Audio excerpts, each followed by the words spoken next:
Olá, bom dia. A gente tá gravando? Tá, Bom dia. tá gravando. Bom dia. A gente não faz há muito tempo esse troço, mas não é falta de trabalho, né? É o contrário, excesso de trabalho. Entre antagonista, antagonista mais, Cruzoé. A gente, com essa bandalha que fica espalhando mensagens roubadas pela internet, não é fácil a nossa vida. Não está sendo fácil porque a gente tem uma tonelada de trabalho para fazer e quem sofre é a nossa reunião de pauta. Embora a gente se fale 3 vezes por dia. O Brasil vive mais uma vez uma situação surreal, né? Para dizer o mínimo. Para dizer, Para dizer o mínimo, eu acho que tudo que a gente vem falando está correto, porque há uma diferença, né? Vamos lá, há uma diferença muito grande entre grampo legal e grampo ilegal. Eles tentam fazer essa confusão, né? Grampo legal, com autorização da justiça, feita pela PF, com a devida autenticação, digamos assim, né? Isso ser publicado por um órgão de imprensa é uma coisa. A outra coisa é você ter um grampo ilegal.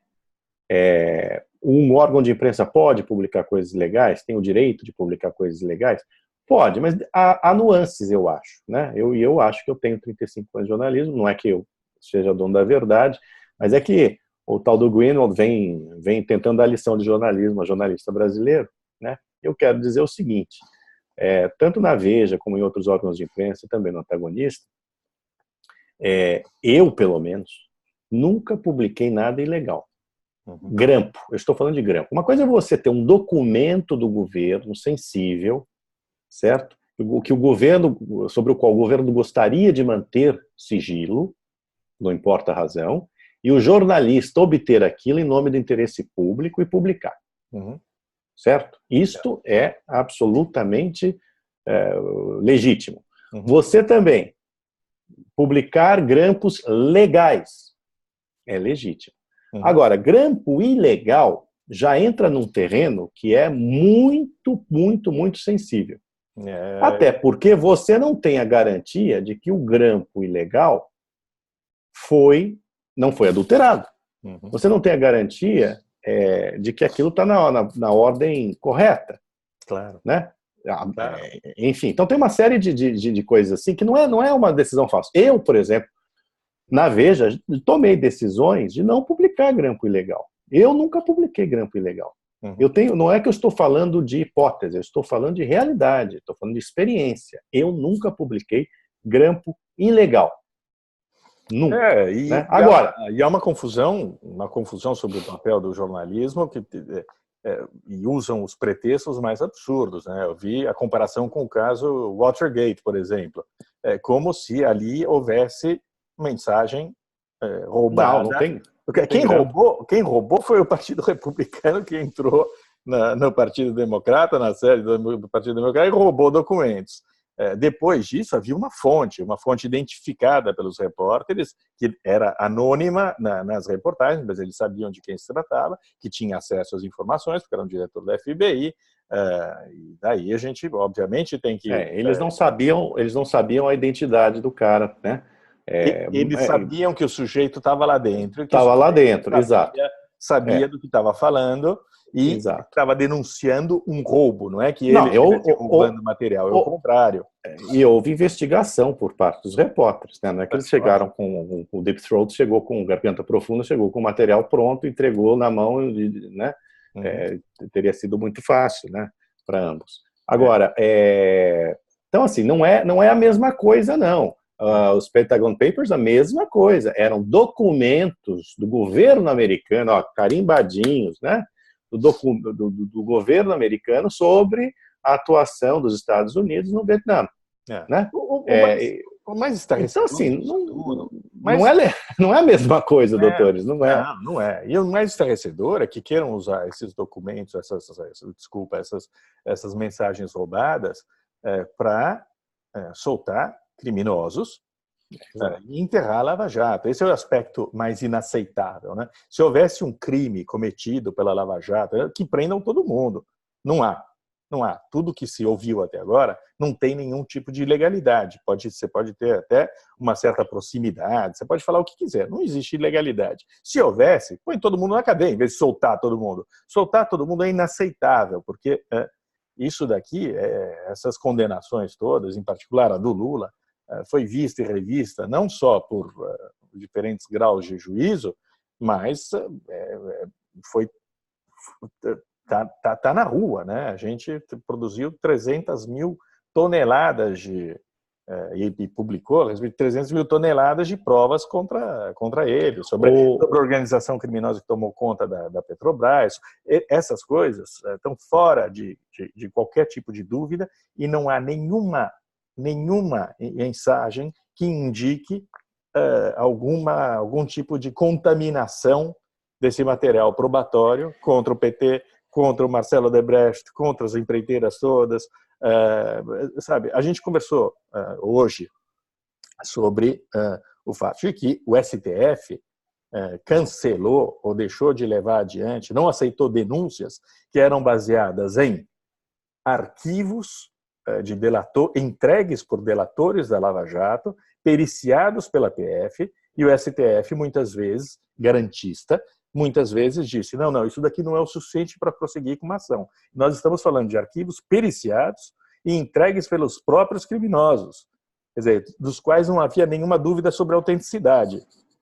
E o STF, mesmo assim, falou, não dá para prosseguir não dá para abrir uma ação baseada só nessas provas verdadeiras, legítimas. Não pode. Imagina você afundar, enterrar a operação mais importante da história do Brasil, que é a Lava Jato, com mensagens roubadas que não têm nenhum valor legal, nenhum, zero, que não podem ser autenticadas, como você disse, cuja autenticidade é questionável. Ainda que sejam, veja, ainda que sejam verdadeiras, não vou entrar nem no mérito, foi o que eu disse à Rádio Gaúcha aí que me entrevistou. Eu acho inaceitável, é absurdo, de qualquer ponto de vista, aceitar a prova ilegal num processo legal, ainda mais para anular condenações legais, né? Como você estava falando. A outra coisa é que essa proximidade entre o juiz e o procurador, então se é este o problema, então é preciso anular todos os processos criminais brasileiros. Certo? Porque em todos os processos criminais brasileiros, e isso é uma peculiaridade, uma característica do sistema brasileiro, o juiz instrutor é o juiz que julga. Ao contrário do que ocorre, por exemplo, na Itália. Uhum. E mesmo na França. O juiz que instrui o processo não é o juiz que julga o processo. Isso não foi inventado pelo Moro e não foi inventado pelos procuradores da Lava Jato. Não, é assim que então, funciona. É assim que funciona. Então, assim, o Estado acusador na figura do juiz e o Estado acusador na figura do procurador, eles ambos estão... Tem uma diferenciação, porque o procurador não julga, mas eles estão intrinsecamente ligados, como Modesto Carvalhosa disse num artigo publicado pela Cruzoé. Não é à toa que o procurador-geral senta-se ao lado do presidente do Supremo Tribunal Federal e não está à frente dele. Né? Por quê? Porque ele também representa o Estado. Só para terminar o meu raciocínio, e é importante notar que essa é uma peculiaridade que traz necessariamente, sim, uma proximidade. Porque, veja, quem é que, a pedido dos procuradores ou da Polícia Federal, quebrou o sigilo bancário, fiscal, telefônico, telemático dos acusados? O juiz. Então, o juiz tem sem o conhecimento evidente dos advogados de defesa. É claro. Então, veja, o juiz tem esse papel, que ele está numa área que é muito variável, digamos assim, entre o Estado acusador e o Estado julgador, no caso de um processo criminal. Porque, então, como é que faz? Então, o Moro, de posse, vai avisar a defesa nos autos que foi quebrado o sigilo?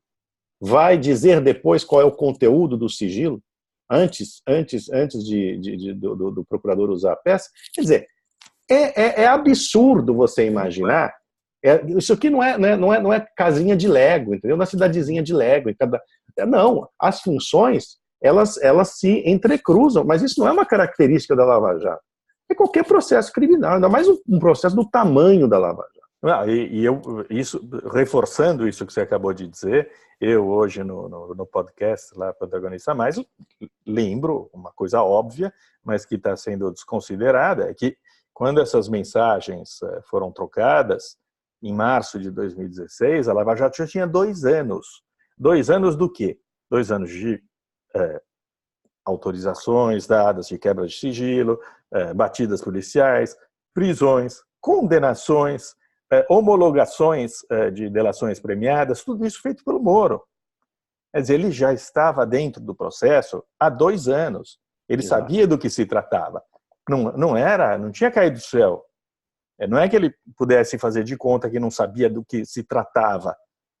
Ele estava dentro desse processo, julgando e tomando decisões inclusive condenatórias, há 2 anos.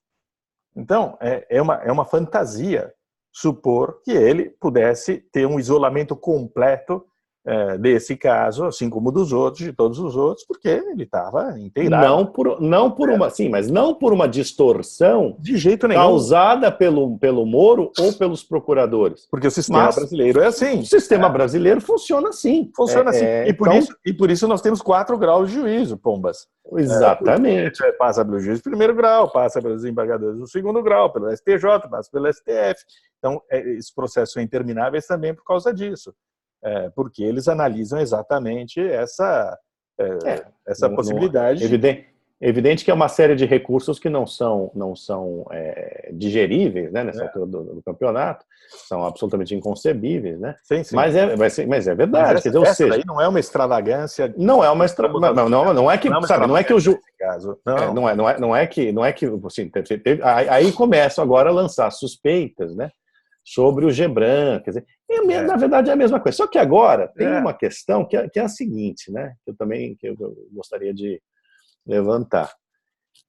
O senhor Greenwald, né, surgiu para o mundo vazando coisas do Snowden, né, contra o sistema de vigilância mundial americano depois dos atos terroristas islâmicos, e alegando que aquilo representava uma invasão de privacidade, né, dos cidadãos, né, uma intromissão na vida dos cidadãos, uma espionagem, né, na vida privada dos cidadãos. O que ele está fazendo agora, hein?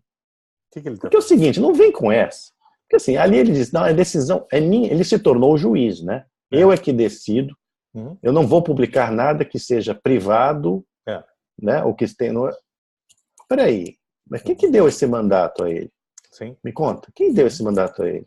Sim. Ele deve estar cheio de mensagens privadas dos procuradores, né? Porque obviamente as coisas ali, tudo está no mesmo balaio, né? E ele mesmo disse, né, que é uma suposição. Não só dos procuradores, imagina o que eles têm de comentário solto a respeito de político, a respeito de ministros do STF, a respeito... Aliás, também, né, Diogo? Tá cheio. Além disso,